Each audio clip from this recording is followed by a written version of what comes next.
Good afternoon, everyone. My name is Kelly Liu, and I am here with my three amazing teammates, Sheridan Feck, Karkia Singh, and Jesse Mortimer. We are representing the University of Pittsburgh, and we're honored to be invited here to present at the final round of the 2023 Corporate Startup Lab Case Competition. So, we tackled the problem of increasing climate resiliency through proposing a partnership between PNC's community development banking branch and a local nonprofit organization that we will stand up that we call Building Resiliency.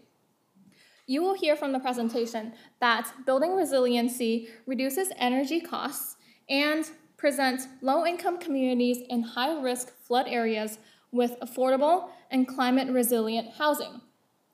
On top of that, we also incorporated electrification into our solution, and this will provide additional savings on utility costs down the road. The highlight of this project, in my opinion, is that this project not only benefits people that are participating in this building resiliency program, it also benefits and provides fringe benefits for the local communities around this development. It invigorates low-income neighborhoods by addressing their needs not only by providing the need for housing, but also providing affordable childcare and food pantry options. Lastly, the project is also highly scalable and may be replicated to assist in countless vulnerable populations around the country. So, through our research, our team has found that flooding is the single most frequent and expensive natural disaster affecting the United States. This natural disaster affects 99% of U.S. counties in the past 27 years. So you can see there, any county that is colored in blue means that there is a risk of flooding. This translates to 41 million U.S. residents living in areas where there is at least a 1% flood in any given year. So naturally, coastal cities, as you can see here, has a higher risk of flood. So we zoomed into two of the counties to further examine in our case study. These two counties are Miami-Dade, Florida, and New York City, New York. These two coastal cities also share similarities in that they are both high cost of living cities and are highly flood susceptible. There is also a home to a large population of low-income households. New York City's poverty rate is around 18%, with about half of the residential units, around 212,000 units, living in flood risk zones. Miami also faces a similar situation in that roughly 15% of poverty rate and has a 48% of flood risk. These low-income households also are disproportionately affected by flooding. They are the most susceptible to displacement by flooding because they live in poor quality housing units. Since most Americans, especially these low-income households, store a majority of their wealth in their homes, a single flooding event could be catastrophic to them in that they are unable to recover financially from this natural disaster. And now I will pass it on to Sheridan to discuss our persona and specifics about building resiliency. Thank you. Next, we'll discuss an example of a consumer persona to illustrate our target market. Tammy is 31 years old and lives by herself in Miami, Florida. She lives in affordable housing and has an associate's degree. She makes about $41,000 in annual income. Since 2013, she has seen 21 floods, and her recently purchased home is expected to be underwater by 2060. In order to improve Tammy's situation, she needs affordable, flood-resilient housing to assist in building long-term financial resistance. In order to help Tammy and others in similar situations, we propose Building Resiliency, a program that engages the local community through promoting home ownership and facilitating local business growth. PNC will identify champions in New York City to stand up Building Resiliency, a nonprofit funded by PNC's Community Development Bank.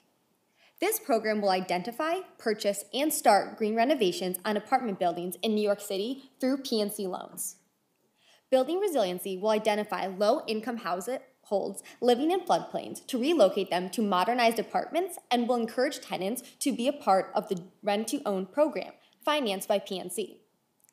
Building Resiliency will continue to employ local businesses for building upkeep and maintenance, as well as provide affordable community needs.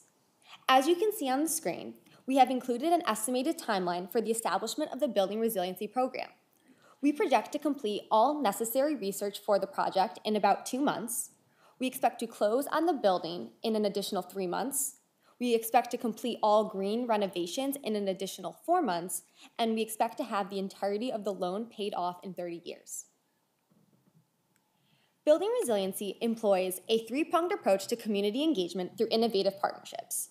First, it encourages greater affordable housing through rent-to-own programs, as well as the financing and funding provided by PNC's Community Development Bank. It also promotes climate resiliency. Local businesses will be employed for green partnerships, and renovations with energy-efficient suppliers will be established throughout the apartments created. Lastly, it will result in energy efficiency. Purchases will be made from local electrification companies to reduce dependency on natural gas and fossil fuels. Utility bills will be reduced in response to upgraded appliances funded by PNC's Community Development Bank.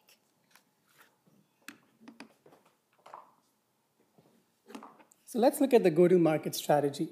From partner selection to candidate matching, the process is projected to take 6 to 13 months. This does not include a financial close, which would add an additional 1 to 3 months. So first of all, PNC would identify a potential partner, essentially a community-based organization. And once they've finalized the partner, PNC would essentially entrust operations to building resiliency immediately. This organization will then facilitate the building acquisition, identify potential community partners for various operations, starting with renovation and electrification. Post that, building resiliency will identify the potential low-income candidates who could benefit from the program and facilitate the rest of the process of matching the candidate for housing. During this time, PNC will support in providing financial consultation to the residents. Now that we've seen the action plan, let's shift the gears and see how electrification will help. Electrification is an important component in long-term sustainable renovation projects, and this will be a part of our green renovation of these complexes as well. Large-scale electrification is difficult to achieve due to the initial setup costs. So we will start with 100 houses at a time that can be converted fully to electrically powered, and that will be incorporated into these renovations. As mentioned before as well, the electrification will be done in partnership with local businesses, some of which are listed here. This conversion from gas to electric will yield significant yearly savings. As part of this, when the residents purchase energy-efficient appliances financed through PNC, this will also result in significant reduction of greenhouse gas emissions. So what's in it for the residents? Well, first of all, they're able to get access to better quality energy-efficient appliances with better financing terms than what they would get elsewhere. Secondly, there are several tax benefits for the residents as they're eligible for when they upgrade to energy-efficient solutions. And lastly, they end up saving significant amounts on their monthly utility costs.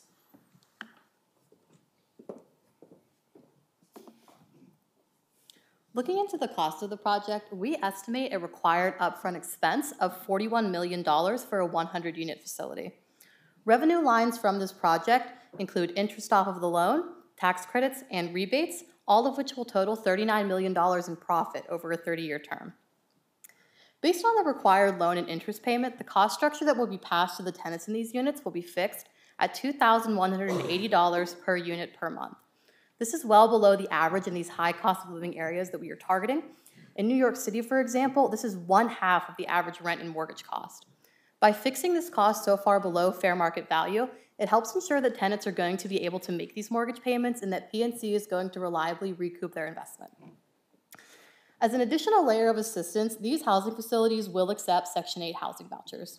Because the mortgage cost in these will be below market value, Section 8 will cover 100% of rent expense over 30% of family income in each unit. Section 8 also gives precedence to individuals who have been displaced from their housing or who are currently in substandard housing, which is directly applicable to our target demographics. One of the most important sources of potential revenue that is not listed here for this project is the low-income housing tax credit. It is not part of that $39 million profit number we mentioned earlier because there are two possible values for the credit. The credit is available on a state-by-state basis and is allocated to developers providing affordable housing. It is available in a 4% rate for rehab construction or a 9% competitive rate for new construction, both of which go for a 10-year term. In PNC's case, we do recommend that they stick with the 4% rate, as again, it does not require new construction, it is non-competitive, and as long as they adhere to the state requirements of low-income tenants, they will have the tax credit throughout the duration of the term. In the context of our specific project, as mentioned, if we were to take the 4% credit, $40 million of our expenses are eligible for this tax credit, so based on that, that is $1.6 million a year in this tax credit. As mentioned, it's good for 10 years, so that is $16 million in total tax credits added to this project, in addition to the $39 million profit value. If PNC simply wanted to reduce the upfront cost here, they could just half the scale. Rather than starting with a 100-unit facility, which all of these are based upon, they could start with a 50-unit facility. That would bring expenses to $20 million and profits to $18 million, and again, that tax credit is applicable on top of that.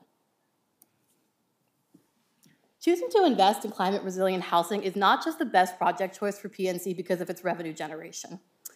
The unique portion of this project is the wide array of benefits that it brings and the impact of those benefits.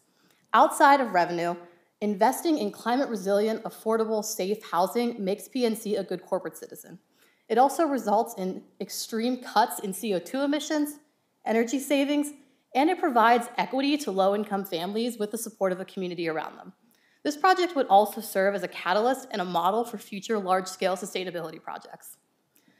At this time, we want to thank you for your time and attention and open it up to any questions.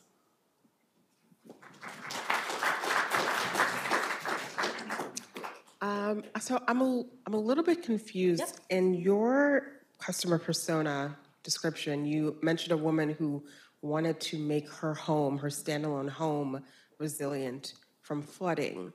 But then as you went through the presentation, you talked about energy efficient appliances and like an apartment unit. So I'm not sure whether I'm missing something there. Sure. So for this persona that we gave, this is meant to represent any average person that would be in one of these floodplains. And the main idea is to get them into safe, reliable housing. So the apartment units are more of a condo style where you're building equity and you're getting home ownership out of it. So that would be the home that she's moving into. The energy efficiency is a bonus from a sustainability standpoint, not the main concern of Tammy, but from, again, the sustainability portion of the project. So, essentially, if someone's in a floodplain, they now have to move to a condo. It would still be in the same location. So she's in a floodplain in New York City. She would move into a condo in New York City. Okay. Okay.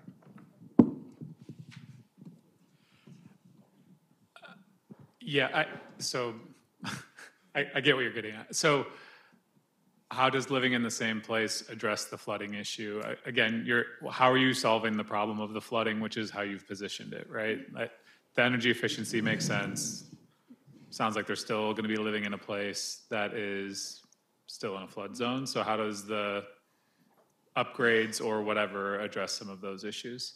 So yeah, absolutely. I understand your concerns. So because a lot of people are only able to purchase houses in floodplains that are more prone to flooding. So essentially that means those places are cheaper to afford, they can afford, and they can only afford houses in those locations. So what we're proposing is actually moving to a location that is less likely to flood and build flood-resistant infrastructure. So that includes, better water repellent system and better ground coverage and having rain gardens to prevent a more catastrophic flood event that would impact these households in a more significant way financially. So that is what we're proposing. Mm-hmm. Can you discuss the research that you did? Did you talk with any potential partners that were in step one? And can you share a little bit about that and their feedback?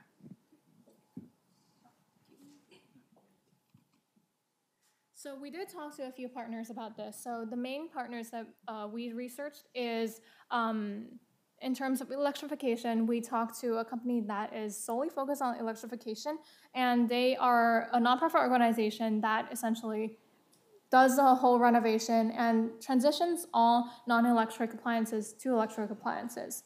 And in terms of community engagements, do you want to talk about these two in here? Yeah, sure. So in terms of the community engagement, we looked into the different companies that specialize in green renovation and spoke with them, especially in the location that we discussed. So we contacted them and kind of discussed their offerings and services and made sure that the aspect of including the local partners, local businesses is very much in the plan. Just one more question on the sort of resilience and efficiency angle. You mentioned making some investments in building resiliency, climate resiliency, like the garden and all that. Most of the discussion here is around energy efficiency. So I'm just curious, in that financial model that you showed us, does it include those kind of climate resiliency investments in addition to this? Yeah, so we actually took two separate analyses for the financial component. As you can see, it's labeled specifically as green renovation cost, which has a higher cost than typical renovation by about 40 cents per square foot. So we did include the climate resilient factor in that. Okay. And then one more question. You talked about local partners both in the sense of, for lack of a better word, customer acquisition for these products. So kind of local community partners, and you also talked about that in the context of electrification or energy efficiency providers. So what's your criteria for who qualifies, which partner to work with, and why? Yeah, so whenever we were looking into community partners, we were only considering ones that had an established reputation. So we were in contact with organizations like Habitat for Humanity that just have reputation behind their name and a history of success with things that are tied into housing. So it's not just making, a new nonprofit or finding one that doesn't have a reputation in the community already. It's ones that already have a reputable history. Sorry. So just to make sure I'm super clear on the solution here. So PNC is going to issue the loan to the building owner. Is that correct? They're not buying the building? The building resilience. Yeah. Yeah, so They're they're issuing the loan to the building owner, but the building owner is going to be, it's more of an entity, and it's a coalition between the organization, like Habitat for Humanity, and the tenants. So the tenants are going to be ultimately paying the loan back, but the community organization will be the one facilitating the payments. Okay. That will also bring in the credit of the community organization rather than relying on the creditworthiness of the tenants within the building. Okay. Got it. Thank you. You mentioned, so two questions. One, what did you use as your benchmark for the purchase price for the 100-unit building? Yeah, so we just researched the average purchase price of a 100-unit building with the square footage that we had up here in New York City. Just anywhere in New York? Or can you be more specific? We just use generalized New York, yes. Okay. My other question is, you mentioned the Housing Choice Voucher Program, Section 8? Yes, yeah. Okay, so that is a rental-only program. So how are you incorporating that voucher subsidy if this is intended for condo ownership? We actually found in our research, we also thought it was rental only, but it is applicable to mortgage payments. It depends on the housing agency, but I'll let you have it.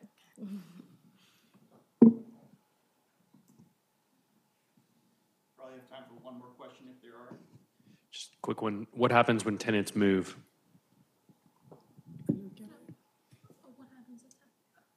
So part of the process would be the tenants still are building that equity, so they do own that portion that they paid for already. So they will be moving a new tenant in who will be buying out that portion.